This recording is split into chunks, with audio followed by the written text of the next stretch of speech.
अस्सलामुअलैकुम नाजरीन, शाहिद गिलानी आपकी खिदमत में हाजिर हैं। और इस वक्त हमारे बहुत ही स्पेशल मेहमान जिनकी बड़ी मसरूफियात है, आपने यकीनन इनको हर टेलीविज़न के ऊपर देखा होगा। ये पाकिस्तान की मानी जानी शख्सियत हैं, ख्वाजा अयूब नसीम साहब, सीनियर तजिया नगार और एंकर पर्सन। इनकी मेहरबानी है कि इन्होंने आज हमें कुछ वक़्त दिया अपने कीमती वक़्त में से। आज हम इनसे पाकिस्तान के मुआशी और सियासी मसाइल के ऊपर गुफ्तगू करने के लिए यहाँ तशरीफ़ लाए हैं, तो इनसे मुलाकात का आगाज़ करते हैं। अस्सलाम वालेकुम ख्वाजा अयूब साहब, कैसे हैं आप सर? ठीक हैं? वालेकुम गिलानी साहब, आपका बहुत शुक्रिया जी। बहुत शुक्रिया ख्वाजा साहब। मुझे आप ये बताइएगा, जो पाकिस्तान जिन मुआशी और सियासी मसाइल में घिरा हुआ है, आप क्या समझते हैं कि इस डगर पर लाने में किन लोगों का हाथ है? शायद साहब डगर तो हम रोज़ाना कह कह के थक गए, सुनने वाले भी थक गए। मैं आपको बताऊं कि मैं ख़ुद भी यूट्यूब पे प्रोग्राम करता हूं और डिफरेंट चैनल्स पर डेफिनेटली प्रोग्राम करता हूं। मैंने पिछले 2 महीने से अपने वीलॉग में बहुत दफ़ा ये बातें की हैं कि मैं अब प्रोग्राम 2-4 महीने नहीं करना चाहता जब तक सियासी तौर पर पाकिस्तान में कुछ स्टेबिलिटी नहीं आती जी। गुजारिश ये है, ये तमाम जो आज का सिनेरियो है, पिक्चर है सियासी तौर पे, मैं 1 साल पहले मुख्तलिफ वीलॉग्स में दे चुका हूँ, डिफरेंट चैनल्स पे कह चुका हूँ कि पाकिस्तान में आने वाले अगले दिन सियासी तौर पे पाकिस्तान में क्या होंगे जी। और कौन सी हुकूमत, कौन सी पार्टी हुकूमत करेगी, ये भी मैं अपने वीलॉग में आज से 1 साल पहले कह चुका हूँ। और आज आपके प्रोग्राम में ये बात कहना चाहता हूँ कि अगला सियासी मंजरनामा जो मुझे नज़र आ रहा है वो भी बड़ा अजीब व गरीब सा है। बात इस्टेब्लिशमेंट के लिहाज से जब हम करंट अफेयर में प्रोग्राम बात करते हैं तो इस वक्त इस्टेब्लिशमेंट के लिहाज से बहुत ज़्यादा हाइप क्रिएट की हुई है सोशल मीडिया पे। डिफरेंट एंकर्स की सोच है इस्टेब्लिशमेंट के लिहाज से। इमरान खान का हुकूमत में आना, हुकूमत से जाना, पाकिस्तान मुस्लिम लीग नवाज़ का हुकूमत में आना और आने वाले दिनों में हुकूमत जाती है या नहीं जाती, ये सारी चीज़ें एक तज़िये के तौर पे हम आपके साथ शेयर कर सकते हैं। मैं ये समझ रहा हूँ कि पाकिस्तान मुस्लिम लीग नवाज़ सियासी तौर पे बहुत बड़ी गलती कर रही है और इससे गलती समझ से बाहर है क्यों हो रही है। नवाज शरीफ एक मंजे हुए सियासतदान है, शहबाज शरीफ एक मंजे हुए सियासतदान है, 30-40 साल का उनको तजर्बा है, लेकिन मुशाहिदे में ये चीज़ें आई हैं, लाख तजर्बा हो कहीं ना कहीं आप सियासी गलती कर जाते हैं। इस वक्त हुकूमत को लेना मेरे हिसाब से ये इनकी सियासी गलती है। कोविड के बाद पूरी दुनिया डिस्टर्ब हुई है इकोनॉमिक लिहाज से, फाइनेंशियल लिहाज से, और वहाँ की आवाम जिस तरह अपना वक्त गुजार रही है, चाहे कोई भी कंट्री है, अमेरिका ले लें, लंदन ले लें, फ्रांस ले लें, जर्मनी ले लें, यूरोपियन कंट्रीज़ में चल जाएं, गल्फ स्टेट में चल जाएं, उनका जो महंगाई की वजह से जो उनका आवाम जो पिस रही है वहाँ पे, तो पाकिस्तान में भी वही चीज़ें हैं। इसमें पाकिस्तान मुस्लिम लीग नवाज़ जो माजी में इमरान खान के लिए कहती रही, आज उनके अपने गले में पड़ा हुआ है। तो आने वाले दिन भी मुझे सियासी तौर पे पाकिस्तान मुस्लिम लीग नवाज़ के लिए मुश्किल नज़र आ रहे हैं। और मैं समझता हूँ कि जो मैंने वीलॉग में पहले कहा था 1 साल पहले, फ्यूचर मुझे पाकिस्तान मुस्लिम लीग नवाज़ और PTI का नज़र नहीं आ रहा। खेलने वाले बड़े खूबसूरत शॉट खेल रहे हैं और अभी डी में बैठे हुए हैं, वो देखते हैं वो शॉट कैसे लगाते हैं। जरदारी खेल रहा है, अपना जवान उसने छोड़ा हुआ है जिसको पॉलिश कर रहा है, ट्रेनिंग दे रहा है। और बज़ाहिर तो मुझे ये लगता है कि जिस तरह बोल्ड डिसीजन इमरान खान ले रहे हैं, सियासत में माजी में जो मैंने सीखा है, जो मैंने पढ़ा है, ऐसे बोल्ड डिसीजन सिर्फ वही कंट्रीज़ ले सकती हैं, लीडरान वही ले सकते हैं जहाँ की आवाम में बहुत यकजहती हो। यहाँ प्रॉब्लम ये है, आवाम इकट्ठी नहीं है। सूझ अकल फाइनेंशली तौर पे हम लोग बहुत कमज़ोर हैं और सियासी पार्टियाँ तब तक फैसला नहीं कर पाती जब तक वहाँ की आवाम को होश ना आए। इस वक्त शाह साहब, इसमें कोई दो राय नहीं है कि PTI ने आवाम में शऊर दिया। मैं ये बात बहुत दफ़ा कह चुका हूँ, मेरा भी एक एफिलिएशन एक पार्टी से रही है पाकिस्तान में, बहुत मैंने उनके बारे में बातें पॉजिटिव की हैं, लेकिन मेरे में एक नफ्सियाती मैन्युफैक्चर फॉल्ट है कि जो हकीकत है मैं उसे कभी छुपाता नहीं हूँ। मैं लाख एफिलिएशन होने के बावजूद उनकी बुराइयां भी सामने लाता हूँ। आने वाला फ्यूचर जो है मुझे सियासी तौर पे पीपल्स पार्टी का नज़र आ रहा है। जरदारी जिस तरह आहिस्ता आहिस्ता कछुए की चाल चल रहा है, मुझे लगता है कि ये वो मुहावरे ना आ जाए कि कछुआ जीत गया और खरगोश हार गया। जी ख्वाहिश साहब, मुझे आप ये बताइएगा, इमरान खान साहब का जो नैरेटिव है जो उन्होंने अवाम के सामने रखा है कि हमें एक साजिश के तहत अमेरिका ने साजबाज करके इन चंद खोटे सिक्कों से मिलके हमें सियासत से बाहर किया, तो आप ये बताएं ये किस हद तक आप इस नैरेटिव को आप सपोर्ट करते हैं, या इसके बारे में आपका क्या ख्याल है कि ये वाकई एक साजिश हुई या फिर इस वक्त की ज़रूरत थी? क्योंकि इमरान खान साहब ने 3 साल 8 माह जितना भी अरसा हुकूमत की है उसके अंदर वो टोटली फेल्ड हुए हैं। अवाम के अंदर महंगाई का जिन काबू नहीं आ सका, पेट्रोल की प्राइसेस उनके दौर में भी ज़्यादा थी। तो इस पर आप क्या कहते हैं, ज़रा ये नैरेटिव के बारे में और महंगाई के बारे में प्लीज़ ज़रा इसके ऊपर बताएं। देखिए, मैं इत्तेफाक करता हूँ इमरान खान की इस बयान के साथ, इस नैरेटिव के साथ कि डेफिनेटली इंटरवीन हुई है, मुदाखलत हुई है, साजिश हुई है। हुकूमतें जब किसी कंट्रीज़ में गिराई जाती हैं तो पसे पर्दा यही मुहरक़ात होते हैं। इसमें कोई दो राय नहीं है कि जिस तरह मुनहरफ अरकान को ख़रीदा गया, लाया गया। मुझे याद है कि मेरी पाकिस्तान के एक बहुत बड़े सियासी लीडर से जब मुलाकात हुई जो अपनी पार्टी का सरबराह है, मुझे उसने जब सिनेरियो बताया ये अदम एतमाद से पहले कि ये पिक्चर आ रही है, तो मुझे वो डरावना ख्वाब लगा, लेकिन वक्त के साथ साथ वो हकीकत नज़र आई। मुराद ये है कि तमाम लोगों को ख़रीदा गया, पूरा एक प्लान किया गया। प्लान करने की वजूहात बहुत सारी सामने हैं।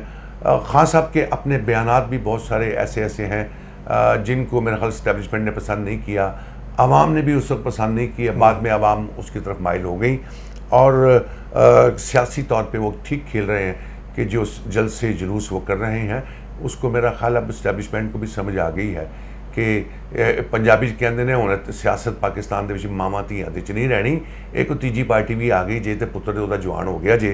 तो अब जो दो पार्टियों वाली सियासत थी मेरा ख्याल वो ख़त्म हो गई है। अब फ्यूचर मुझे ये दोनों पार्टियों को इकट्ठा या 4 पार्टियों को इकट्ठा ही नज़र आता है, तो तब ये मुकाबला कर पाएंगे। अगर फ्री एंड फेयर इलेक्शन हो इस कंट्री में तो पाकिस्तानी यंग जनरेशन जो 2 करोड़ वोटर नया आया हुआ है, मेरी ज़ाती असेसमेंट है कि वो मेजॉरिटी पीटीआई के साथ है और हुकूमत जो भी बनाएगा अगर वो वोटर बढ़ जाता है जिस पार्टी को, मेरी ज़ाती ऑब्जर्वेशन है वो पीटीआई को जाएगा, और अगर फेयर एंड फ्री इलेक्शन हो तो पीटीआई हुकूमत बनाने की पोजीशन में होगी। ओके ख्वाहिश साहब, मुझे ये बताइएगा कि हुकूमत लेने के बाद जब मियाँ शहबाज शरीफ साहब को और कुछ कैबिनेट के मोअज़्ज़ज़ मेंबरान को मियाँ नवाज शरीफ साहब ने लंदन बुलाया, तो वो आपके ख्याल से क्या पैगाम था जो इन्हें वहाँ पर बुला के दिया गया? देखिए उन्हें हुकूमत लेनी चाहिए थी कि नहीं लेनी? देखिए, उसमें पैगाम कुछ नहीं था, रास्ता निकालना था। किसी तरह हमारी जान छूट जाए, कोई ऐसा प्लान किया जाए, कोई ऐसा चीज़ बनाई जाए, मुरतब की जाए कि जिससे इनकी केसेस से जान छूट जाए। और मैं समझता हूँ कि वो अपने मकसद में कामयाब हो गए हैं। अब आवाम पाकिस्तान की और पीटीआई या कोई ऐसी हम ख्याल जमातें जो हैं वो सुप्रीम कोर्ट की तरफ देख रही हैं, और सुप्रीम कोर्ट की भी मैं लॉ का स्टूडेंट तो नहीं हूँ, बहरहाल जिन लोगों में बैठता हूँ वो लॉ के स्टूडेंट भी हैं और लॉ बाइंडिंग भी हैं और बहुत सारे इल्म रखने वाले लोग भी हैं लॉ के लिहाज से। तो मैं उनसे जब मुशावरत करता हूँ, उनसे कुछ सीखता हूँ, तो जुडिशरी की समझ नहीं आ रही कि वो क्या करना चाह रही है, मेरिट पे जाना चाह रही है, क्या किसी को फेवर देना चाह रही है। बहरहाल आने वाले दिन सियासी तौर पे पाकिस्तान में मुझे ठीक नज़र नहीं आ रहे, और हकीकत मुझसे पूछे तो वो ये है कि इस्टेब्लिशमेंट आना नहीं चाह रही, वरना जितने रास्ते खोले गए हैं इस्टेब्लिशमेंट के लिए वो माशाल्लाह लग सकता था। मेरा ख्याल है कि उनका अपना मूड नहीं है, बाकी सियासी पार्टियों ने कोई कसर नहीं छोड़ी। ख्वाहिश साहब ये बताइएगा, अवाम का इस वक्त जो मेन इश्यूज़ हैं वो महंगाई है। आटा, चीनी, चावल, दालें, घी अवाम की पहुंच से दूर जा चुका है। अब आप ये बताइए कि ये मामला जो हैं मुआशी तौर पे ये किस तरह स्टेबल हो सकते हैं कि अवाम को तो 2 वक्त की रोटी चाहिए और वो भी उससे छीन ली गई। तो हुकूमत के अमली इकदामात तो कुछ नज़र नहीं आ रहे। अब मियाँ शहबाज शरीफ साहब ने अनाउंस किया था जी कि 2000 रुपया फ़ी घराने को हम देंगे, तो ज़रा इसके बारे में तो बताइए कि लोग ये 2000 रुपये का काफ़ी मजाक भी उड़ा रहे हैं कि जनाब हमने कोठी बंगले कारें ख़रीद ली हैं, अब पैसे बच गए हैं, मज़ीद इससे क्या करें? गिलानी साहब, मैं एक्स बैंकर हूँ और उस बैंक से मेरा ताल्लुक़ है जो बैंकिंग के पॉइंट ऑफ से कानून बनाता है, लेजिस्लेशन करता है, सर्कुलर जारी करता है, गुजारिश ये है, ये एक आवाम के साथ एक मजाक और धोखा है। 2000 तो पंजाबी के अंदर किसी चित्र मारने वाली गल होती है ना जी, 2000 तन देता। मुराद ये है कि 2000 मजाक था, गवर्नमेंट के पास देने के लिए कुछ नहीं है। और ये भी मैं दावे से कहता हूँ, जो मेरी कैलकुलेशन इकॉनमी के लिहाज से या मुआशियात के लिहाज से है, महंगाई पाकिस्तान में कम नहीं होगी जब तक डॉलर नीचे नहीं आएगा। आपकी 80% इम्पोर्ट है, जब आपकी इम्पोर्ट होगी, मुझे बताइए, हर चीज़ तो आप इम्पोर्ट कर रहे हैं, पाकिस्तान में है क्या? गंदम है, ठीक है, गन्ना है चीनी के लिए, ठीक है। अब आप करते क्या है, करप्शन में आपकी हुकूमतें इन्वॉल्व रही हैं। चीनी सरप्लस डिक्लेयर करके आप एक्सपोर्ट करते हैं, गंदम एक्सेस डिक्लेयर करके आप एक्सपोर्ट करते हैं, बाद में उसी को आप इंपोर्ट करते हैं। मुराद ये है, जब आवे का आवाई बिगड़ा होना तो बाबा फिर अल्लाह पे हम डोरी फेंकते हैं। हमारा ईमान है, एतकाद है कि अल्लाह ताला हर चीज़ का हाकम वही है। बज़ाहिर महंगाई, मैं गारंटी से कहता हूँ पाकिस्तानियों, महंगाई कम नहीं होगी, महंगाई बढ़ेगी। आज डॉलर 3 रुपये 4 रुपये नीचे आया है, डॉलर की फ्लक्चुएशन ये ऐसे ही रहेगी। मैं इस प्रोग्राम की तवस्सुत से ब्रेकिंग न्यूज़ दे रहा हूँ, ये आपका डॉलर अगले 2 महीने में 229 रुपये पे जाके स्टैंड करेगा, जो IMF के साथ एग्रीमेंट है। जब 229 रुपये का डॉलर होगा तो मैं पूछता हूँ उन हुक्मरानों से या उन दानश्वरों से, वो किस तरह कहते हैं महंगाई कम हो जाएगी। ये चैलेंज करता हूँ, महंगाई 30-40% इंक्रीज करेगी और आने वाले दिन पाकिस्तानी आवाम के लिए बहुत मुश्किल दिन हो। ख्वाहिश साहब, ये बताइएगा, इन सब मुआशी हालात का जिम्मेदार आप किसी हद तक इमरान खान साहब को नहीं ठहराते? क्योंकि वो काफ़ी अरसा, 4 साल का अरसा तकरीबन हुकूमत कर गए और वो इतने भी ज़खायर पाकिस्तान के अंदर छोड़ के नहीं गए कि आने वाली हुकूमत 2 माह भी ना चल सकी, क्योंकि सिंगल डिजिट में पाकिस्तान की तारीख में पहली मरतबा जो है वो रिजर्व आ गया। आप लोग ऐसा सवाल करते हैं तो ये मुझे मजाक और मज़ा लगता है। आप इमरान खान को ना कहें, बल्कि ये कहें कि ये फील्ड मार्शल अयूब की वजह से महंगाई हुई है। बाबा, उसका क्या ताल्लुक है? पाकिस्तान के पल्ले क्या है, मुझे बताइए। आपके रिजर्व क्या थे जब हुकूमत उसने ली? पिछली हुकूमत कहाँ गई? क्या रिजर्व छोड़ के गई है? आज वो 17 अरब डॉलर छोड़ के गया, आज 9 अरब कुछ डॉलर आपके पास पड़े हुए हैं। मुराद ये है, आप ये सियासी तौर पे तजह निगार पार्टियां बने हुए हैं, पैसे लेते हैं, लिफाफे हैं, जो ये एक सियासी पार्टी पे ये इल्ज़ाम लगाते हैं। नहीं हो सकता, मुश्किल है। आपकी एक्सपोर्ट बहुत कम है, जो एक्सपोर्ट होनी चाहिए आपकी वो भी नहीं है। IT एक्सपोर्ट, ये नई हुकूमत आने के बाद आपकी एक्सपोर्ट मज़ीद कम हुई है, फॉरेन रेमिटेंस आपकी मज़ीद कम हुई है। जब तक ये मुल्क सियासी तौर पे मुस्तहकम नहीं होगा, आपकी महंगाई कम नहीं होगी। तो ये बातें सोचना और बातें करना लंबी होती जाएंगी बातें। आप मुझे ये बताइए ख्वाहिश साहब, आप क्या ये नहीं समझते कि इमरान खान साहब का बुज़दार को तब्दील ना करना ये एक सियासी गलती थी उनकी?